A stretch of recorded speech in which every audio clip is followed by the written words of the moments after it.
அருட்பெரும் ஜோதி அருட்பெரும் ஜோதி தனிப்பெரும் கருணை அருட்பெருஞ்சோதி அருட்பெரும் ஜோதி அருட்பெரும் ஜோதி தனிப்பெரும் கருணை அருட்பெருஞ்சோதி எல்லா உயிர்களும் இன்புற்று வாழ்க வள்ளல் மலடி வாழ்க வாழ்க.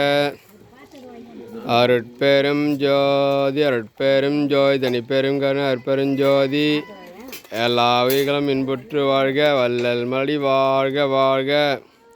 இன்று 19/4/2025 கள்ளக்குறிச்சி மாவட்டம் உளுந்தூர்பேட்டை வட்டம் வெள்ளையூர் ஜீவகாருண்ய அருளமுதுகுடிலில் மதுரை முத்தையா அவர்களின் உபயமாக சாதாரண அருக்கஞ்சி வழங்கப்பட்டு கொண்டிருக்கிறது. அவர்களும் அவர்கள் குடும்பத்தாரும் நீண்ட ஆயுள் நிறை செல்வம் உயர்வுகள் பெற்று பல்லாண்டுகள் சிறப்புடன் வாழ அருட்பெருஞ்சோதி ஆண்டவனிடம் விண்ணப்பம் செய்கின்றோம். அருட்பெரும் ஜோதி அருட்பெரும் ஜோதி தனிப்பெரும் கருணை அருட்பெருஞ்சோதி எல்லா உயிர்களும் இன்புற்று வாழ்க வள்ளல் மலடி வாழ்க வாழ்க.